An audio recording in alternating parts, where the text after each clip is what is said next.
Chapter 4. German Officer and Alternatives to Hitler. The only alternative to the Nazi Party now is a military dictatorship for a few years to keep order in the country during a period of transition from the kind of slave organization the Nazis have set up to some saner form of government. So said Herr von Bretten, a German officer, in the year 1936. Do you mean that there is no other political group left in the country with a real program and enough coherence to take control at any rate for a time? I said. Have all the former parties suffered complete disintegration? Well, he replied, as you know, I do not often quote the Führer, but on one point he is right, namely, that there is only one party ready to take over if the Nazis collapse, and that is the Communist Party. You see, they have their rule of thumb program and their outside connections, and they would not be concerned, as all the other parties are, to relate their politics to existing conditions out of which they would hope to evolve something sane. The strength of the communists is that they know exactly what they want, and there is no doubt that one of the reasons Hitler has got such complete control is that many people were already frightened of communism, and Hitler exploited their fear very cleverly. Of course they never guessed, for who could, that the Nazis would do the very thing they most feared in communism, namely, suppress the freedom in the church, the university, and the press, and by their people's courts, destroy the foundations of justice and law. Don't mistake me. There are many people in Germany who are very much afraid of communist economic ideas, but there are a great many more who are inclined to be socialists, or at least are not afraid of economic changes, who nevertheless were appalled at the religious persecution and the control of the universities and general lack of freedom in Russia. But there is another very important point in relation to what sort of group could take over from Hitler, and it is this. One of the reasons why the masses of the people are so enthusiastic for Hitler and his party is because in some way they have found in National Socialism, well, what shall I say, a kind of salvation. They have put into this movement the sort of confidence a man has in his faith and not in his political party as a rule. So that we see something very much like religious power and drive that is really a sort of hysteria. This, I think, is partly due to the last war and all the unsettled evil years since. If you asked some of these enthusiasts about the political and economic conceptions of National Socialism, they would know very little, because their trust is really in Hitler, who is to them a miracle man. I do not say communism is the same as Nazism, but it is the only alternative with a kind of Weltanschauung and would more easily interest the Nazi mentality because of that. The whole machinery of dictatorship, propaganda, and Gestapo would much more easily be turned into a communist regime than into any other form of government. I am sure that it is most important that the fever in this country should die down, and not just seek some other form of totalitarian expression. You know, he said, what is true of some individuals in their own lives is sometimes true of a nation. When men find that the circumstances they have to face are hard and that they have to go down a long and difficult road, they will move away from real life where there is so much disappointment and frustration, and live in a kind of fantasy where everything comes right. Germany is in that kind of fantasy, and Hitler is the magician who makes everything come right. But this kind of fantasy in the minds of so many will end in disillusionment, and that, together with the fact that the Nazis are deliberately destroying all the machinery for a decent government, means that if the Nazis give up, or are turned out, there will be the wildest chaos. And if endless competing parties spring up, it is likely that some highly undesirable elements may again get control. It will be especially dangerous after this period of dictatorship, because no doubt there are dictators other than the Nazis who might like to take control. I see no hope of going from the Nazis straight on to anything resembling a form of government that would be good and permanent. There must be this transition stage, during which there is a strong control. And it would be best that the control should be army control, because that is obviously not a permanent form of government. But it might give a sense of security, while the masses get over their dream of all being well and realize they have a long, hard road with no flattering magician to lead them.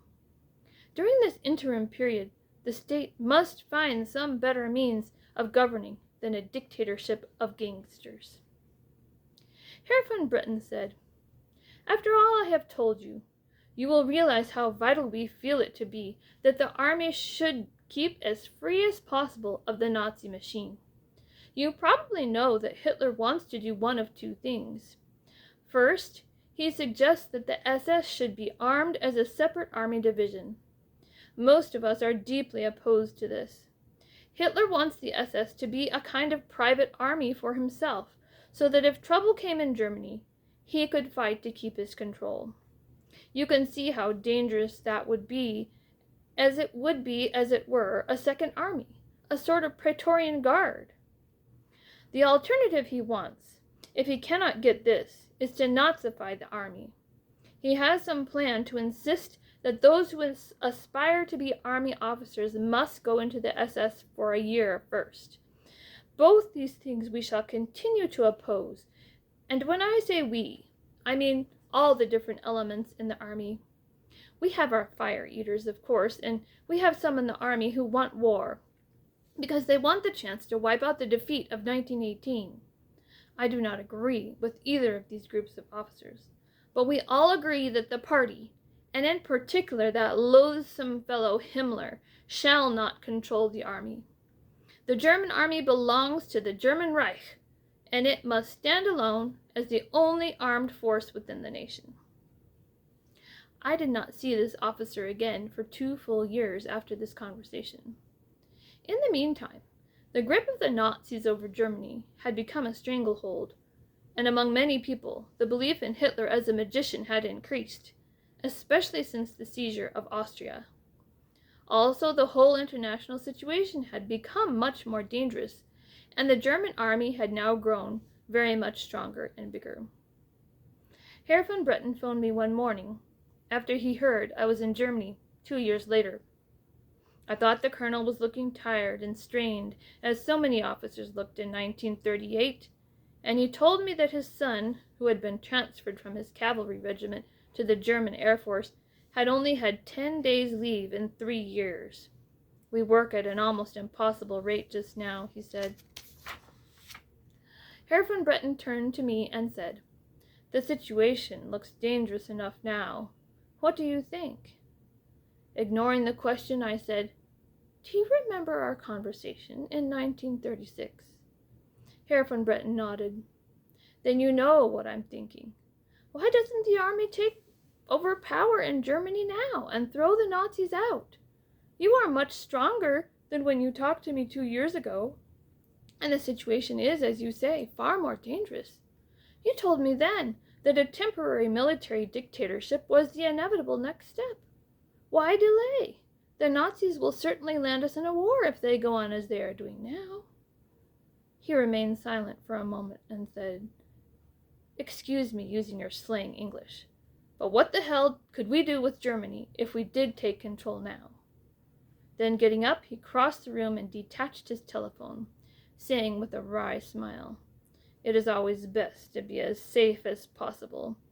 I do not understand how it is possible, but many of us have been warned it is better, if we want to talk very privately, to detach the telephone."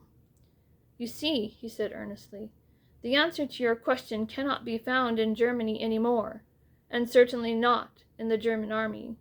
The whole economic situation has become desperate, and the answer to the economic problem is not in one country alone, and must be solved outside as well as inside Germany."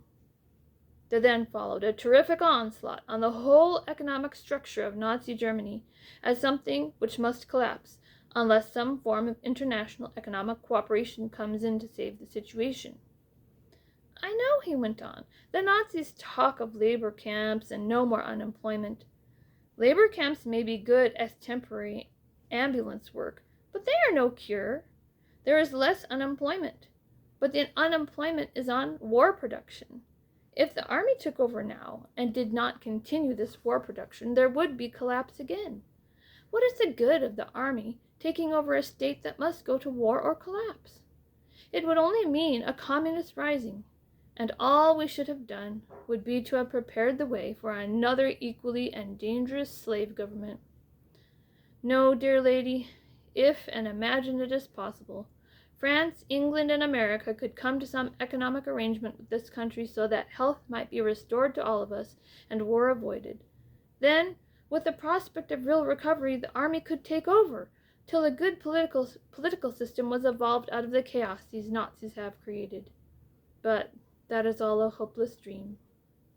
In any case, he said, the rebuilding of our army has caused anxiety and tension abroad, and I think that probably many countries, including your own, would not be happy if the army took control, and would think that such action could only mean war.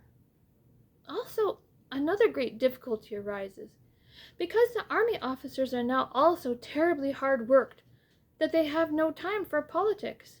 I, for instance, am both interested and also very worried about the political side, but the business of training and equipping our rapidly expanding army uses up all my energy.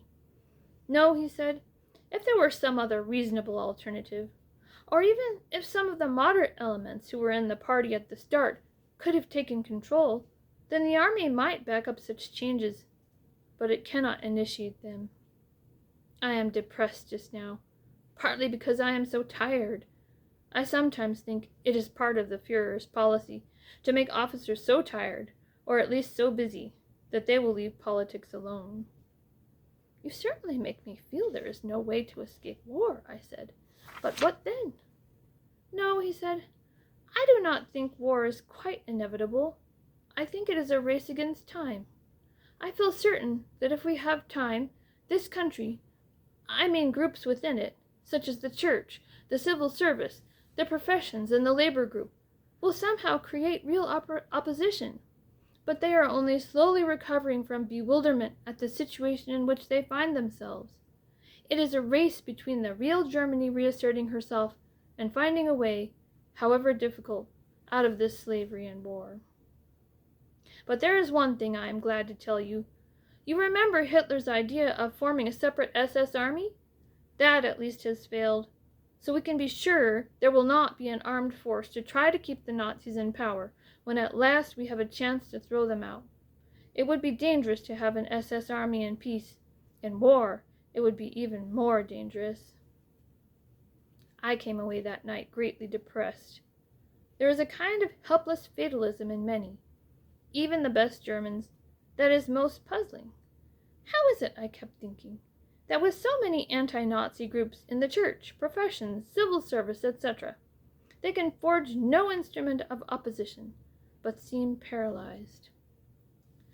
I could only go on hoping that Herr von Bretten was right, that it would come in time, and that these people were facing a new situation, so that they had no parallel in history from which they could learn.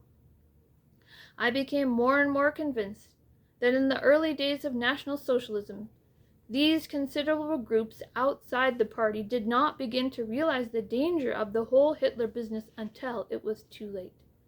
Too many of them, the fact that they were losing all personal liberty, the freedom of the press, all chance of meeting in conferences to discuss things, never really came home until the mischief was done. When the truth did at length dawn on them, they were at first paralyzed and quite uncertain as to their right course of action. But I saw signs of growing alarm and resolution, which I am convinced must have found expression in something more effective than individual martyrdom if war hadn't come to unify the nation. I remember so well Herr von Bretten's closing remark. The danger is, of course, if the Führer suspects any real setback or decline in power, the chances are he will make war to liquidate his home problems.